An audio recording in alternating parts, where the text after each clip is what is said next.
Good morning, students. Welcome back to another video of estimation, costing અને contraction. આપણો subject છે diploma mechanical એન્જિનિયરિંગના 5th સેમેસ્ટરમાં estimation, costing અને કોન્ટ્રાક્શન. લાસ્ટ લેક્ચરમાં આપણે આપણું જે ચેપ્ટર નંબર 4 હતું કોસ્ટ એસ્ટિમેશન ઇન ફોર્જિંગ અને કાસ્ટિંગ એ આપણે કમ્પ્લીટ કર્યું હતું. તો લાસ્ટ લેક્ચરમાં આપણે જોઈ ગયા હતા કે આપણી જે ફાઉન્ડ્રી શોપ છે એમાં જો આપણને કોસ્ટિંગનો જો એલિમેન્ટ આપ્યો હોય કે આપણે કયું કાસ્ટિંગ કરવાનું છે, આપણે કેવી રીતે કોસ્ટ કેલ્ક્યુલેટ કરી શકીએ, મટીરિયલ કોસ્ટ, લેબર કોસ્ટ અને ઓવરહેડના કોસ્ટ ને ટોટલ કોસ્ટ ઓફ કોસ્ટિંગ કેવી રીતે ફાઇન્ડ આઉટ કરી શકાય એ આપણે જોઈ ગયા હતા લાસ્ટ લેક્ચરમાં. આ લેક્ચરમાં આપણે આપણા સબ્જેક્ટનો નવું ચેપ્ટર સ્ટાર્ટ કરવાનું છે. Chapter number 5 cost estimation in machine part. શું છે? Cost estimation in machine part. કે આપણે જ્યારે મશીન શોપ હોય એને આપણે જ્યારે કોઈ બી એક પાર્ટ ઉપર મશીનિંગ કરીએ તો એનું કોસ્ટ એસ્ટિમેશન આપણે કઈ રીતે કરી શકીએ. બરાબર, અલગ અલગ ટાઈપની મશીન શોપ હોય એમાં અલગ અલગ મશીન્સ આવે. તો બધા જ મશીન્સ માટે આપણે શું કરવાનું છે? કોસ્ટ કેલ્ક્યુલેશનની પ્રોસિજર જોવાની છે આપણા ચેપ્ટરમાં. તો પહેલાં આપણે જોવું પડશે cost terminology associated with machine shop estimation. કે આપણે જ્યારે એસ્ટિમેશન કરીએ મશીન શોપનું તો કયા કયા કોસ્ટ ટર્મિનોલોજી એના અંદર આવે છે પહેલાં આપણે એ જોવાનું છે. એમાં આવશે estimation of labour cost in machine shop. કે આપણે જે મશીન શોપ છે એના અંદર જે લેબર કોસ્ટ આવે આપણે કેવી રીતે એસ્ટિમેટ કરી શકીએ. પછી જોવાનું છે કેલ્ક્યુલેશન ઓફ સ્ટાન્ડર્ડ ટાઈમ અને ટોટલ ટાઈમ. આપણે જ્યારે મશીનિંગ કરીએ છીએ એનું જે સ્ટાન્ડર્ડ ટાઈમ અને ટોટલ ટાઈમ છે એ કેવી રીતે આપણે કેલ્ક્યુલેશન જોવાના છે એના કે કઈ કઈ પ્રોસિજર આવે છે ટાઈમ કેલ્ક્યુલેશન માટેની. પછી આવશે methods of finding machining time for different operations perform on lathe machine. આપણે જે લેથ મશીન છે એમાં આપણે અલગ અલગ પ્રોસેસ કરીએ છીએ, બરાબર, અલગ અલગ ઓપરેશન્સ બી કરીએ છીએ. હવે એનું જે મશીનિંગ ટાઈમ છે એ આપણે કઈ કઈ મેથડથી ફાઇન્ડ આઉટ કરી શકીએ એ આપણે શીખવાનું છે આપણા ટોપિક 5.1.3માં. પછી આવશે એસ્ટિમેટિંગ ટાઈમ ફોર મિલિંગ ઓપરેશન. આપણું જે મિલિંગ ઓપરેશન છે એના માટે આપણે ટાઈમ એસ્ટિમેશન કેવી રીતે કરવાનું છે એ શીખવાનું છે. પછી આવશે ગ્રાઇન્ડિંગ ઓપરેશન ટાઈમ અને શેપિંગ ઓપરેશન ટાઈમ. કે ગ્રાઇન્ડિંગ અને શેપિંગ આપણે કરીએ ત્યારે આપણે મશીનિંગ જે ટાઈમ છે એ કેવી રીતે કેલ્ક્યુલેટ કરી શકીએ એ વસ્તુ આપણે શીખવાની છે. પછી આવશે another method to find machining time of shaping. કે શેપિંગનો જે મશીનિંગ ટાઈમ છે એને ફાઇન્ડ આઉટ કરવા માટે બીજી મેથડ કઈ આવે છે એ બી આપણે જોવાની છે. પછી આવશે terminology associated with cost estimation in various shop. તો અલગ અલગ શોપ્સ છે એના સાથે જો એસ્ટિમેશન કરવું હોય કોસ્ટનું તો કયા કયા ટર્મ્સ આપણે સમજવા પડે. એમાં આવશે પહેલાં આવશે ઇકોનોમિક બેચ ક્વોન્ટિટી. તો ઇકોનોમિક બેચ ક્વોન્ટિટી કોને કહેવાય એ આપણે જોવાનું છે. પછી ઇકોનોમિક બેચ ક્વોન્ટિટી મેથેમેટિકલી આપણે કેવી રીતે કેલ્ક્યુલેટ કરી શકીએ એની મેથડ જોવાની છે અને ઇક્વેશન ડિરાઈવ કરવાનો છે. પછી આ જોવાનું છે assumptions made while deriving the EBQ equation of economic base quantity. કે આપણે ઇકોનોમિક બેચ ક્વોન્ટિટીનું જે ઇક્વેશન ડિરાઈવ કરવાના છે મેથેમેટિકલી એમાં કયા કયા assumptions આપણે લીધેલા છે એ આપણે જોવાના છે. પછી આવશે topic 5.2 the procedure of calculating material cost of a product for each shop. કે અલગ અલગ શોપ છે, બરાબર, તો એનું જે મટીરિયલ કોસ્ટ છે તે આપણે કઈ પ્રોસિજરથી કેલ્ક્યુલેટ કરી શકીએ આપણે એ મેથડ આખી જોવાની છે. પછી આવશે forms of material mensuration procedure of calculating material cost. મતલબ કે આપણે કયા કયા ટાઈપના મટીરિયલ આવે છે, મેન્સ્યુરેશન જોવાનું છે એટલે કે એનું મેઝરમેન્ટ. આપણા જે પ્રોડક્ટ છે જેવા આપણે મશીનિંગ કરવાના છે તો કેટલું આપણે મશીનિંગ કરીએ છીએ એ આપણે મેઝર કરવાનું છે ને પછી આપણે એનું મટીરિયલ કોસ્ટ ફાઇન્ડ આઉટ કરવાની મેથડ જોવાની છે. પછી આપણે જોવાના છે examples of material cost calculation. આપણે મટીરિયલ કોસ્ટ ફાઇન્ડ આઉટ કર્યું, બરાબર, તો પછી એને આપણે એક્ઝામ્પલ્સ જોવાના છે જેમાં આપણે શું કરવાનું છે મટીરિયલ કોસ્ટ ફાઇન્ડ આઉટ કરવાનું છે. પછી આવશે આપણો topic 5.3 procedure of estimating cost of machine part produced by lathe, drilling, milling, shaping and cylindrical grinding operation. પછી આપણે જોવાનું છે અલગ અલગ જે મશીન ઓપરેશન્સ છે આપણા લેથનું છે, ડ્રિલિંગ આવી ગયું, મશીન આવી ગયું, શેપિંગ આવી ગયું, કે પછી સિલિન્ડ્રિકલ ગ્રાઇન્ડિંગ ઓપરેશન હોય તો એમાં આપણે કોસ્ટ એસ્ટિમેશન કેવી રીતે કરી શકીએ તે આપણે જોવાનું છે. એમાં આવશે terminology associated with machines of estimation. આપણે મશીન્સ ઓફનું એસ્ટિમેશન કરે તો કયા કયા ટર્મ્સ એમાં આવે છે એ આપણે જોવાના છે. પછી આવશે procedure of estimating cost of machine part, કે મશીનનો પાર્ટ છે બરાબર, એનો કોસ્ટ કેટલો છે અને આપણે એને કેવી રીતે એસ્ટિમેટ કરી શકીએ એ આપણે જોવાનું છે. એમાં આવશે ફેક્ટરી એક્સપેન્સ આવશે, એડમિનિસ્ટ્રેટિવ એક્સપેન્સ આવશે, સેલિંગ એક્સપેન્સ આવશે અને ડિસ્ટ્રીબ્યુશન એક્સપેન્સ આવશે, જે આપણા ઓવરહેડમાં આવવાના છે બરાબર. પછી ટોપિક આવે લાસ્ટ ટોપિક ચેપ્ટરનો 5.4 machining cost estimation for given machine part, કે આપણને કોઈ મશીન પાર્ટ આપ્યો હોય તો આપણે એનું કોસ્ટ એસ્ટિમેશન કેવી રીતે કરી શકીએ. એમાં આપણે અલગ અલગ એક્ઝામ્પલ્સ જોવાના છે. ફર્સ્ટ આવશે મિલિંગ મશીન્સના એક્ઝામ્પલ આવશે, જેમાં આપણે મિલિંગ ઓપરેશન કરવાના છે એના એક્ઝામ્પલ્સ આવશે. પછી આવશે ગ્રાઇન્ડિંગ ઓપરેશનના એક્ઝામ્પલ, શેપિંગ ઓપરેશનના એક્ઝામ્પલ અને ડ્રિલિંગ ઓપરેશનના એક્ઝામ્પલ. આ બધા આપણે ઓપરેશન્સના એક્ઝામ્પલ્સ જોવાના છે. પહેલાં આપણે બધી પ્રોસિજર જોઈ લઈશું, પછી લાસ્ટમાં આપણે એના એક્ઝામ્પલ સોલ્વ કરવાના છે. આટલી વસ્તુ આપણે શીખવાની છે આપણા આ ચેપ્ટરમાં. તો ચેપ્ટર સ્ટાર્ટ કરીએ. તો ફર્સ્ટ ટોપિક છે topic 5.1 cost terminology associated with machines of estimation. So operation sheet or process sheet is required for machines of estimation. તો આપણે જ્યારે બી મશીન શોપનું એસ્ટિમેશન કરવું હોય બરાબર કોસ્ટનું, તો આપણને ઓપરેશન શીટ કાં પછી પ્રોસેસ શીટની જરૂર પડે. The information like cutting speed, feed, type of material and operations, various allowances, standard time etc. are also required. હવે આપણે એના સાથે સાથે કટિંગ સ્પીડની ઇન્ફોર્મેશન, આપણા ફીડની ઇન્ફોર્મેશન, કયા ટાઈપનું મટીરિયલ છે અને કયું ઓપરેશન યુઝ કરવાના છે, કેટલા કેટલા અલાઉન્સીસ રાખેલા છે, કેટલું સ્ટાન્ડર્ડ ટાઈમ છે, એ બધી વસ્તુની બી આપણને જરૂર પડે મશીન શોપના એસ્ટિમેશન માટે. The estimator estimates the machining time based on his experience and records of different machine and operation.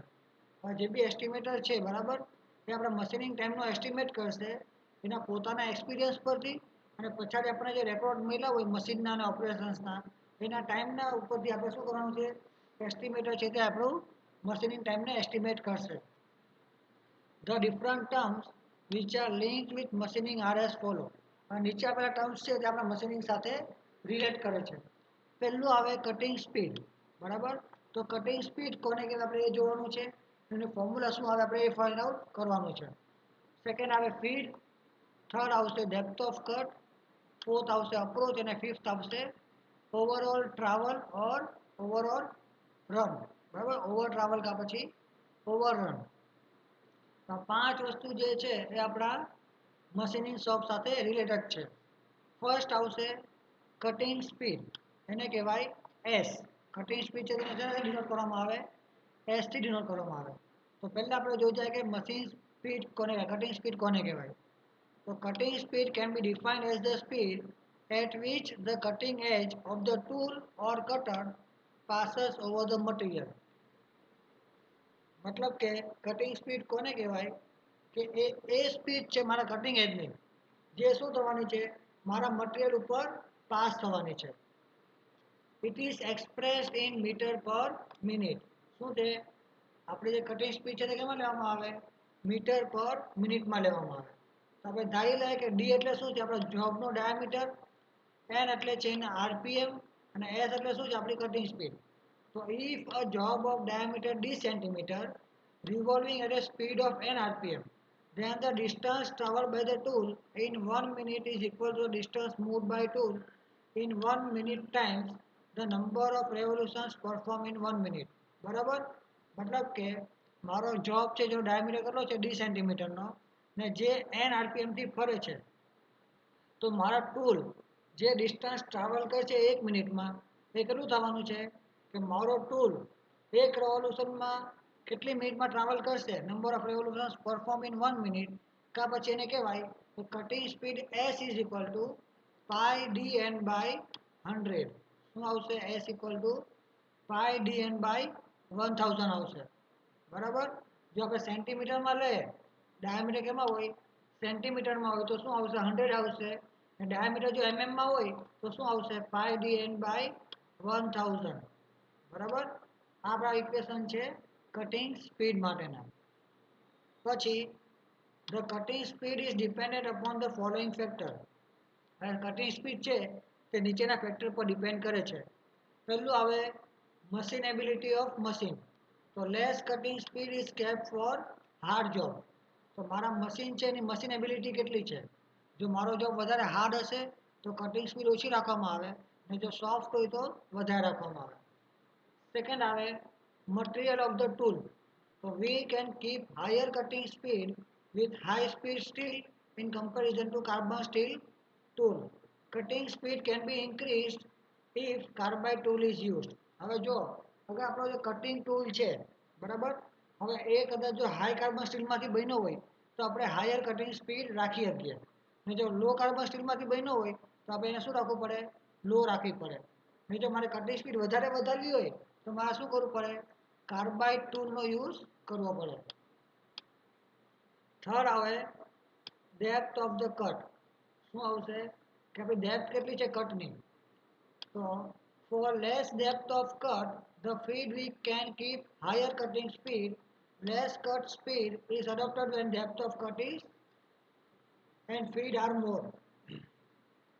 તો ડેપ્થ ઓફ કટ અને ફીડ અગર મારે હાયર વધારે રાખવી હોય બરાબર, તો શું કરવું પડે? લેસ કટિંગ સ્પીડ પર રાખવું પડે જો ડેપ્થ ઓફ કટ વધારે હોય ત્યારે. જો ડેપ્થ ઓફ કટ ઓછી હોય તો મેં હાયર કટિંગ સ્પીડ રાખી શકું. પછી આવશે ફોર્થ વન કટિંગ ફ્લુઇડ. તો higher cutting speed can be kept when cutting fluid is used. જો આપણે કટિંગ ફ્લુઇડનો યુઝ કરશું તો આપણે હાયર કટિંગ સ્પીડ રાખી શકીએ. કટિંગ ફ્લુઇડ શું કહેવાય કે આપણે જે કુલન્ટ વાપરીએ છીએ તે. જો આપણે કુલન્ટ વાપરતા હોય તો આપણે હાયર કટિંગ સ્પીડ રાખી શકીએ, બાકા પછી ઓછી રાખવું પડે. જો કુલન્ટ વાપરો તો શું થવાનું? હીટ ડિસિપેશન રેટ વધી જાય, આ તમે કટિંગ સ્પીડ વધારે રાખી શકો. તો different cutting speed which can be kept for various material and operations when machining is done using high speed tool. Steel tool is given in the table 5.1. તો આપણે નીચે ટેબલમાં આપેલું છે કે અલગ અલગ કટિંગ સ્પીડ આપી છે અલગ અલગ મટીરિયલ અને ઓપરેશન માટે. જ્યારે આપણે એમાં કયું ટૂલ વાપરતા હોય? HSSનું, બરાબર. તો કટિંગ સ્પીડ આપણને આપી છે મીટર પર મિનિટમાં, બરાબર. કટિંગ સ્પીડ કેમ આપી છે? મીટર પર મિનિટમાં. ફર્સ્ટ આપણે જ્યારે એલ્યુમિનિયમ વાપરીએ, એલ્યુમિનિયમ મટીરિયલ હોય ત્યારે ટર્નિંગ અને બોરિંગ માટે કેટલું આવશે કટિંગ સ્પીડ? 300 આવશે. ડ્રિલિંગ માટે 120, રીમિંગ માટે 120, થ્રેડિંગ માટે 30, ટેપિંગ માટે 45, મિલિંગ માટે 200, સ્લેપિંગ, સ્લોટિંગ અને પ્લેનિંગ માટે 25 અને ગ્રાઇન્ડિંગ માટે 20. તો એલ્યુમિનિયમ મટીરિયલ માટે આપણે બધા ઓપરેશન્સ કરે છે એના માટે સ્ટાન્ડર્ડ કટિંગ સ્પીડ નીચે આપણને ટેબલમાં આપેલી છે. સેમ રીતે આપી છે આપણને બ્રાસ કાં પછી ગન મેટલ માટે, માઇલ્ડ સ્ટીલ માટે, કાસ્ટ આયર્ન માટે અને કોપર માટે. આ ટેબલ્સ આપણે જનરલી આપણે ડેટા બુકમાં મળી જ જાય. આમાં વેલ્યુ આપણને આપી હોય કે આપણે કયું ઓપરેશન કરવાના છે એ પ્રમાણે આપણે કટિંગ સ્પીડ સિલેક્ટ કરવી પડે. આ હતું આપણું કટિંગ સ્પીડ. સેકન્ડ આવે ફીડ. તો it is the feed of work or tool. એટલે કે આપણે વર્ક કે પછી ટૂલ ને કેટલું ફીડ કરીએ છીએ એને કહેવાય આપણી ફીડ. તો it is the distance that the tool travel along the work or work travels along the tool for each revolution of the work or the tool. શું કીધું કે એ ડિસ્ટન્સ છે કે જે મારો ટૂલ વર્ક ઉપર ટ્રાવેલ કરશે કાં પછી મારો વર્ક ટૂલ ઉપર ટ્રાવેલ કરશે for each revolution of the work or tool. કે મારો વર્ક કા ટૂલનું એક રેવોલ્યુશન થાય એમાં કેટલું ડિસ્ટન્સ ટ્રાવેલ કરશે એને કહેવાય feed. Feed is generally expressed in mm per revolution. Feed કેમાં એક્સપ્રેસ થાય? mm પર રેવોલ્યુશનમાં એક્સપ્રેસ થાય. No specific value for feed can be mentioned as it is dependent on the depth of the cut, cutting speed and power of the machine. Cutting feed માટે કોઈ બી specific value નથી, કેમ કે મારી જે feed છે તે કોના પર ડિપેન્ડ કરે? ડેપ્થ ઓફ કટ પર ડિપેન્ડ કરે, કટિંગ સ્પીડ પર બી ડિપેન્ડ કરે અને મશીનના પાવર પર બી ડિપેન્ડ કરે છે. એટલે આપણને ફીડ માટે ફોર્મ્યુલા આવશે F is equal to L/N into T mm per revolution. જ્યારે કે L એટલે શું છે? Length of the cut in centimetre N એટલે છે આપણું આરપીએમ ને ટી શું છે ટાઈમ ઇન મિનિટ. તો આપણને મળશે ફીડ પર રેવોલ્યુશન. સમજ પડી આજના એક્ઝામ્પલમાં? આજના લેક્ચરમાં આપણે શું કરી ગયા, ખાલી ઇન્ટ્રોડક્શન જોયું છે અને કટિંગ સ્પીડ અને ફીડ વિશે ભણી ગયા છે. બીજા બધા જે ટર્મ્સ છે આપણા મશીન શોપને લાગતા વળગતા એ બધા આપણે નેક્સ્ટ લેક્ચરમાં જોવાના છે. હવે આ લેક્ચરમાં કોઈ પ્રોબ્લેમ હોય કે ડાઉટ હોય મને કોન્ટેક્ટ કરી શકે છે, કોલ કરી શકે છે કે પછી મેસેજ કરી શકે છે કે પછી કોમેન્ટ સેક્શનમાં કોમેન્ટ કરી શકે છે. આ વિડીયોને લાઈક અને શેર કરો, ચેનલને જરૂરથી સબસ્ક્રાઈબ કરો. Thank you for watching this video.